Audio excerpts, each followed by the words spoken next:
Shalom. I want to begin a lesson off by giving all praise, honor, and glory to Yahweh, Bahashem, Yahweh Shai, Bahashem, or HaKodash. Double honors unto the apostles, double honors unto the elder bishops. At Great Millstone, who taught me this truth through the spirit and the power of Yahweh, Bahashem, Yahweh Shai. Peace and salutations goes out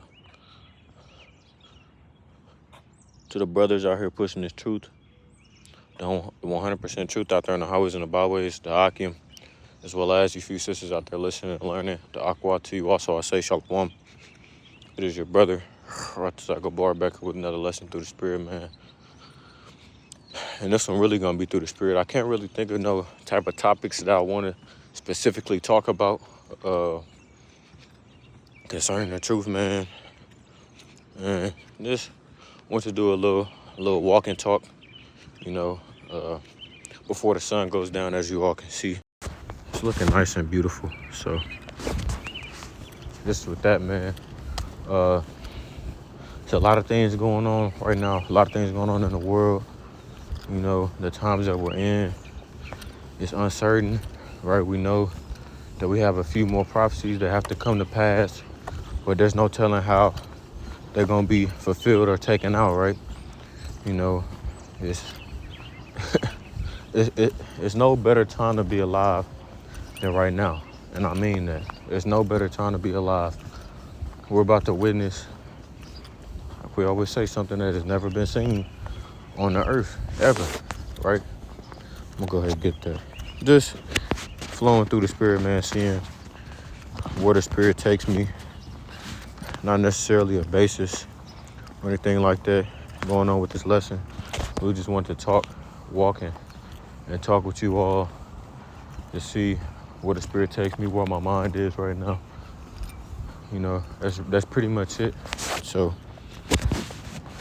this is Daniel 12:1. These are the times that we're in. These scriptures are current.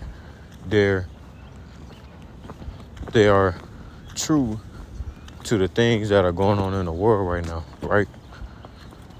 There's chaos going on all over, and it's only going to increase as we continue on and on. I just seen a clip, a little clip, pretty much saying that the earth, they keep on saying this, the earth is speeding up. The earth is speeding up, man. And I can recall, just in my day-to-day life, everyday life, looking at the clock and wondering like where the time has been going, man. Boy, real talk. Like I look down and I'll be like, how did that hour go by that quick? It just feels like time is slipping away. We're already dang near at the end of March right now, and that war is still going on. It's been going on for almost a month now. And it don't even feel like that. It's been going on for like 4 weeks. They sent that strike over there at the end of February, and we're about to be approaching March 20th now.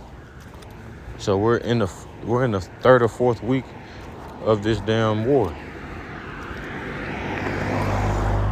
This is Daniel 12:1. It says the time of the end. It says, and at that time shall Michael, which is an archangel, at that time shall Michael stand up, the great prince, which standeth for the children of thy people. And there shall be a time of trouble, such as never was since there was a nation, even to that same time. And at that time thy people shall be delivered, everyone that shall be found written in the book. Right? Just showing you all that predestination, man. That's what that's talking about, that predestination. The elect of Israel has been known. The Lord knows who the elect is, chosen us, whether, Lord willing, we be that number, whether we are that number, right? He chose a select 144,000 and a innumerable multitude, the 1/3, known us since the creation of spirits. And we're just hoping to be of that number as we continue to prophesy in these latter days, man. Things could continue. Things continue to carry on and on. The fuck?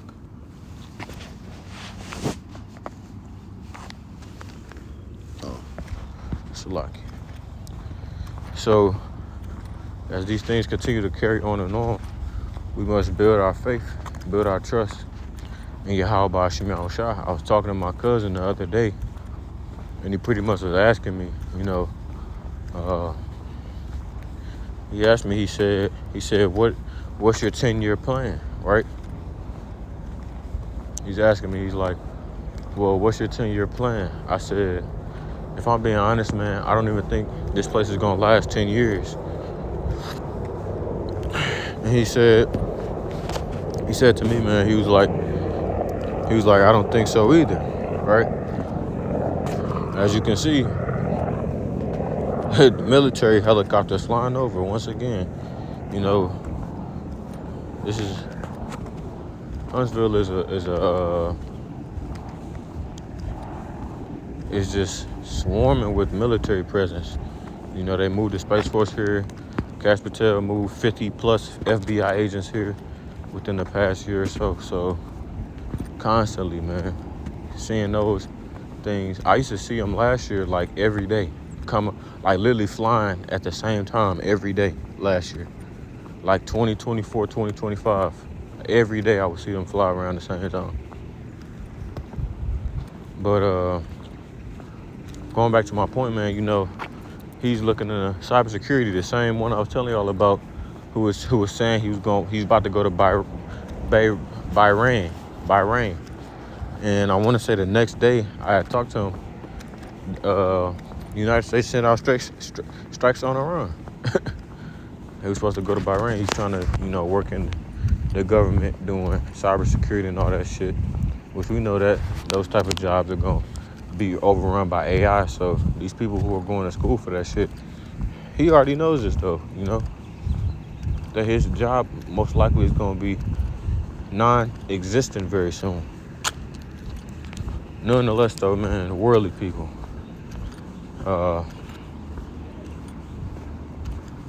he pretty much was asking me, what's your 10-year plan, right? All these other things. The scriptures tell us to live day by day, man. Take things one day at a time. I was just reading this, matter of fact, because this is another one of the scriptures I like. I haven't read it in so long. But I was just reminded of it last night. Proverbs 27:1, it says, boast not thyself of tomorrow, for thou knowest not what a day may bring forth, right? The elder apostle Torah always is quoting this quote. There are weeks where nothing happens, and then there are decades. Salaki, let me not recite it incorrectly.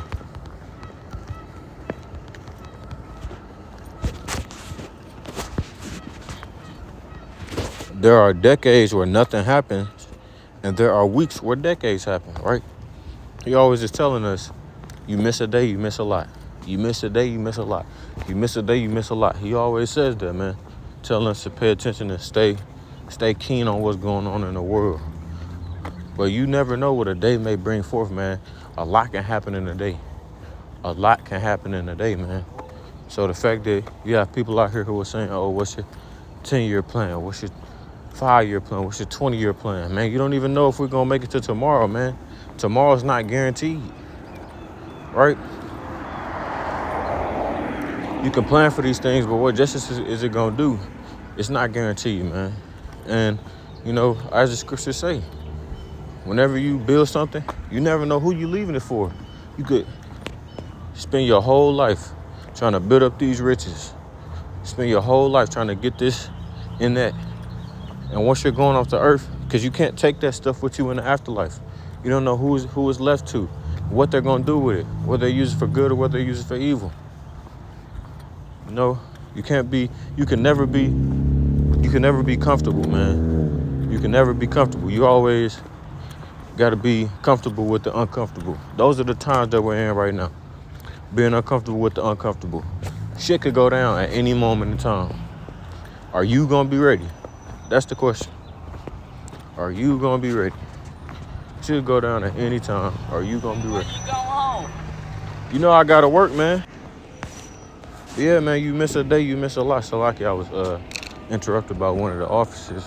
But nonetheless, man, you miss a day, you miss a lot, man. You gotta be comfortable with the uncomfortable. Like I was saying, those are the times that we're in right now. Comfortable with the uncomfortable. Nothing is guaranteed. You don't know how things are gonna go down. You may have a set plan planned out for yourself. I'm looking at people, all these preppers and all this other shit, on Instagram and stuff, talking about this how serious I am. Building that stuff up for the elect. All of these preppers showing us what they got. And people gonna be hitting y'all cribs. Y'all gonna be the first people that they hit. Y'all gonna be the first people that they hit, man. The first place they're gonna go to loot. So you can set out a perfect plan. Every scenario. And guess what? The Lord will do some shit you ain't never seen before. That's just how it works, man. So there's no point in trying to plan. You know? It's okay to have goals and all this other stuff. But just know, shit could go sideways. You know, none of these things, none of these worldly things that people are very worried about right now, they're not going to be a worry very soon. Just know that. They're not going to be a worry very soon. So, these people concerned with the things of the world, people concerned with 10-year, 5-year plans, what you going to do for work, all this other shit, man. Like I told him, I don't think we're going to make it that long. I don't see it going that long, man. We're so damn close to these prophecies coming in the past. That's how much confidence I have. And if we do, oh well, man. Shit, we still gonna be prophesying and still gonna be talking about the downfall of this kingdom. It is what it is. Lord, you know what I'm saying? Lord willing, we continue in the faith, of course. But I don't see us lasting that long, man. The way things are going, man, all flesh would die. That's why the times are being sped up now. The earth is spinning faster and faster. The time is being shortened and shortened. 60 seconds ain't even 60 seconds no more. It's really 59 point something or 58 point something, whatever it is. A true minute is not a true minute anymore, man. So it says, let another man praise thee, and not thine own mouth, a stranger, and not thine own lips, right? And they're just talking about being humble, man. You gotta be humble. That's all you gotta put your faith and your trust in the Lord. This is gonna be let me continue talking about my cousin, and I'm gonna get the second chapter. You know, once these people realize that this way of life is not gonna continue on, I'm watching people take pictures and all this other shit, and there's nothing wrong with that. They in their world. They don't realize though, that worldly shit is not about to last, man. This place is done. This place is through. I was just talking about this, the 7 stages of the collapse of a kingdom, and our people can't even see it. They're blinded. They can't even see it, man. It's sad. But no, I'm telling my cousin, I don't think we even have 10 years left in this place. What do you mean by that? The way things are going in the world, I don't see it lasting 10 more years. This way of life, 10 more years. No, I don't see it. Yeah, I agree. He's very knowledgeable on worldly shit. But spiritually, he's dead. Spiritually dead. Spiritually asleep. Spiritually not knowing what's going on. Doesn't know the prophecies. None of that stuff. And maybe he does pay attention to the brothers, the apostles and the elders, which I don't think he does, because I've told him about the truth before. He'll still be gone because he's not doing the work. That shit won't help him. So, yeah, man, our people severely sleep. Like I said, once they realize what's really going on, it'll be too late. You know, Jake is always the last to the party. They be on CP time. They think they have forever. If you wrote it out and showed them, they wouldn't believe it. If a white man said it though, they might believe it. You gotta be okay. You gotta put your trust and your faith in your Yahweh Hashem Shah. But you also gotta put the work in too. And that's what he was telling me, you know. He asked me, what are you doing to plan for us, for the things that's about to come? Right, what are you doing to plan and prep? Physically keeping myself in shape, because I know we're going to do a lot of walking. But first and foremost, you know, putting my faith in Yahweh Hashem Yahushua, doing the work of the Lord, doing the will of the Lord, right? Giving my body up as a living sacrifice, showing the Lord that I'm serious about this thing, right? This shit's not a joke, you know? Trying to put the work in, trying to do and live and uphold the scriptures, be an upright man to the best of my abilities. That's what I'm trying to do.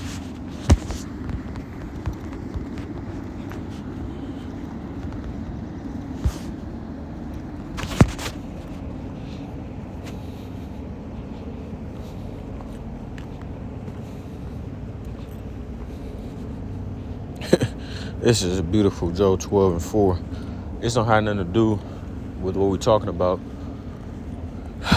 I'm reading anyways. I am as one mocked of his neighbor, who calls upon God, and he answered him. The just upright man is laughed to scorn.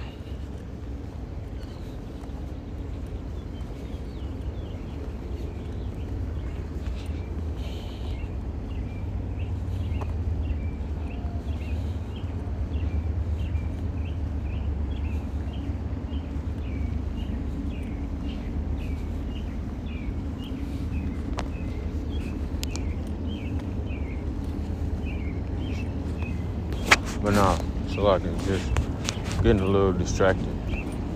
Scriptures. Yeah, man, he's asking me what I'm doing to prepare a plan. Telling him, man, putting my faith in Yahweh Hashem Yahushua. Which I ain't say that, you know.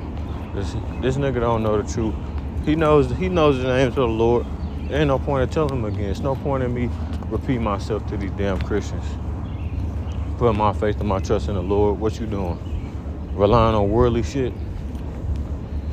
All that prepping is cool, you know what I'm saying? It's better to have than to need and not have. But that's only gonna get you so far, right? The carnal things, it's only gonna get you so far. So what's the point of even worrying about all that stuff, man? As the Lord said, he's gonna provide for his people. Matthew the 6th chapter, he's gonna provide for his people, man. What's the point of worrying about it? What's the point in breaking your damn neck about it, man? All of that shit is gonna be given to you if you're doing what you're supposed to do. You know? All of these worries people have. Well, what if this happened? What if this happened? You're gonna drive your damn self crazy thinking about that shit.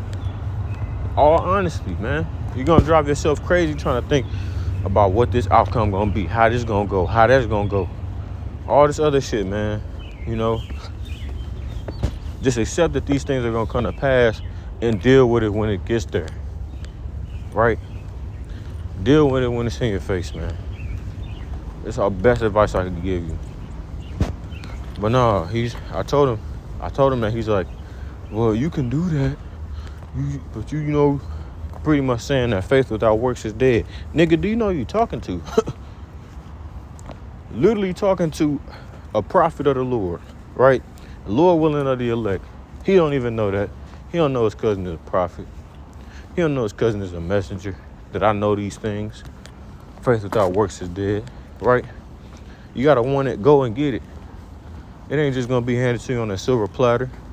You think we went through captivity for no reason? No. We about to see the reason why we're in bondage still to this day. We're about to see that very soon come to pass on the earth. If you can't see that the Lord, the Heavenly Father, Yahweh, is about to send his only begotten Son back down to save the elect of the house of Israel, Yahweh Shah, then you're blinded. The Lord is not dealing with you, man. If you can't see that this kingdom that we're in right now is perishing, it's being translated from one people to another, to a fit ruler, the Lord's not dealing with you. Second Esdras, the 2nd chapter,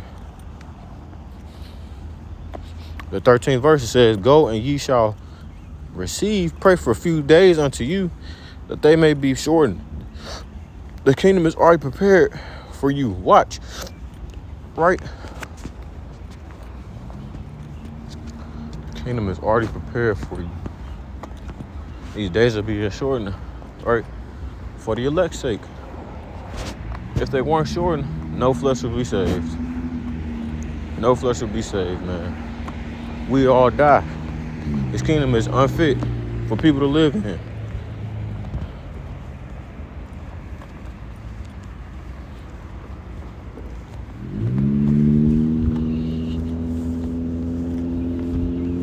Jumping down to verse 27. It's verse 26. It says, for as for the servants whom I have given thee, there shall not one of them perish, for I will require them from among thy number, right? So if you're of that number, man, you're not going to have no worries. Now, I'm not, like I said, man, I'm not saying, you know, the things that we about to go through, Jacob's trouble is going to be a cakewalk, right? Your spirit is going to be tried and tested.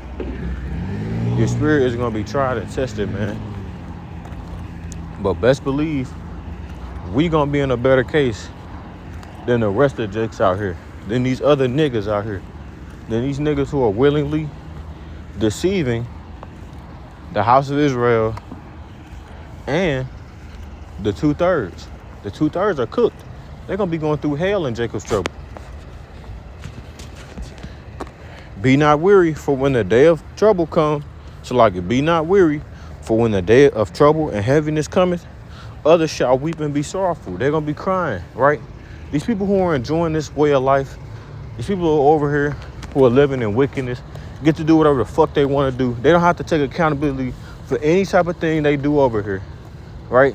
They don't have to live by no rules, just the rules of the Edomites, the rules of the land right now. They don't have to live to the rules of Yahweh Shai, right? Those people are going to be mourning. They're going to be sighing and crying, right? Just like how we are right now, sighing and crying in this wicked-ass kingdom we in, praying for the Lord to come back daily, praying for salvation daily, praying for a break daily. Those same people are going to be praying for breaks when shit hits the fan. They're going to be in our shoes. They're going to see how I felt, what we was going through, right? On a non-stop basis, they're going to be catching hell. On a non-stop basis, they're going to be catching hell, man. And that's what it is. He's going to feel like they're in a badass dream that they can't wake up from. Badass nightmare they can't wake up from. It says, but thou shalt be merry and have abundance, right? We're going to be happy because things are being restored to normal. This kingdom is going to be restored to normal righteousness, right? Not going to be dealing with the same shit. Not going to have the same worldly worries that we once had. We're going to be worried about making it, going through that straight gate, staying alive, you know, refusing that damn mark. These other people out here, they're going to be in a sore case. And that's what it is, man. They refuse to wake up. That's on them. They refuse to hearken unto the Lord. That's on them.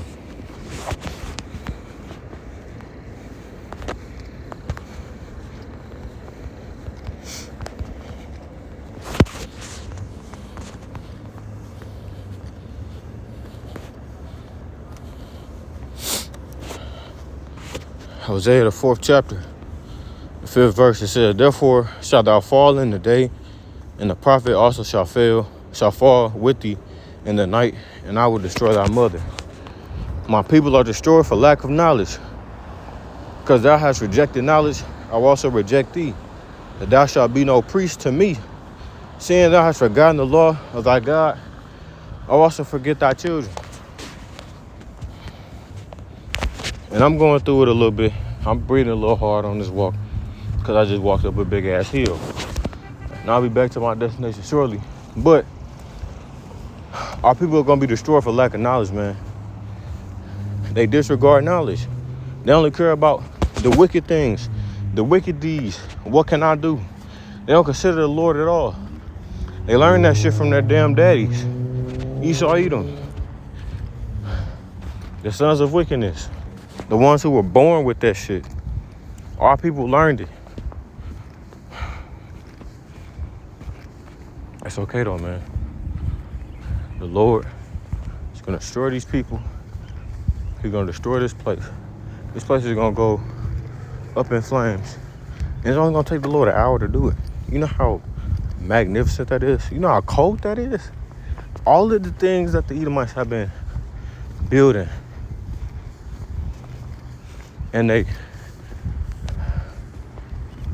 been ruling since the 1400s, 15th century, right? So 500 to 600 plus years of rulership, the Lord's gonna destroy all that shit within an hour. And especially Babylon the Great, 250 years of existence, gonna be destroyed in an hour. He's gonna make light work of all of these structures they built, all of this other shit that they deem and see as being precious or valuable. They're gonna cease to exist. Why is the Lord gonna do these things to the Edomites?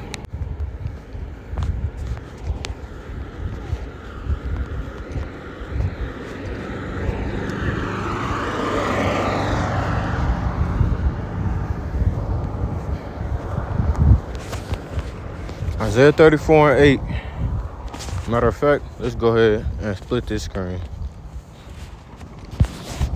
Isaiah 34 and 6. The sword of Yahweh is filled with blood. It is made fat with fatness, and with the blood of lambs and goats, with the fat of the kidneys of rams. For Yahweh has a sacrifice in Bozrah, which was an ancient city in Edom, and a great slaughter in the land of Idumea, which is the Greek way of saying Edom. Once again, he reiterates it. It says, and the unicorn shall come down with them, and the bullocks with the bulls, and their land shall be soaked with blood, and their dust made fat with fatness. It says, for it is the day of Yahweh's vengeance, and the year of recompenses for the controversy of Zion. We're coming upon the end of the fourth quarter. So like the end of the first quarter of the game of 2026. The game of 2026, right? We're coming up on the end of the first quarter, approaching the second quarter. And guess what? It really ain't no halftime. When it comes to this, it really ain't no halftime. You could say it's a period in time or period in this year where things might die down. I'm just using it as a figure of speech though, right? The Lord is fucking up the Israelis right now. Benjamin Milikowski might be dead. It's not confirmed yet, but if I had to take an educated guess, he either dead or fucked up very bad. You know, I can't pinpoint anything or say anything for sure, but them Israelis have been getting hit hard. America needs help. He is going to start bringing more and more judgment on these people. Let's go ahead and read this in the NLT so it can make a little bit more sense. It spell it out for you before I return back to my destination. It says, the sword of Yahweh is drenched with blood and covered with fat, with the blood of lambs and goats, with the fat of rams prepared for sacrifice. Yes, Yahweh will offer a sacrifice in the city of Bozrah. He will make a mighty slaughter in Edom. Remember, these places were a people before it was a place. It says, even men as strong as wild oxen will die. That's why we keep on telling y'all, these mighty men, these macho ass niggas, these hard ass red pill motherfuckers, these baddest man on the planet niggas, y'all ain't gonna be shit during Jacob's trouble. We the true men, right? The servants of Yahweh Ba'Shem Yahushua. We the true men on the earth. Y'all niggas are phonies. Even men as strong as wild oxen will die, the young men alongside the veterans. The land will be soaked with blood, and the soil enriched with fat. Here's my point. For it is the day of Yahweh's revenge, the year when Edom will be paid back for all it did to Israel. Return unto him double. As he has done to you, do unto him double. Right? The Lord's about to pay these people a very, very, very, very scary visit. And if you can't see that, the Lord's not dealing with you. So with that, I'm going to close the lesson off there. Call Halal Yahweh Ba'ashem, Yahweh Shai Ba'ashem, or Haha Kodash. Double blessing and honor to the apostles and the elders of Great Millstone, who taught me the truth through the spirit and the power of Yahweh Ba'ashem, Yahweh Shai. Until next time, I say Shalom, Israel. Shalom. And as always, we're one day closer to the kingdom, man. Keep pushing, keep pushing, keep pushing. Shabbat Shalom. Shalom, Israel.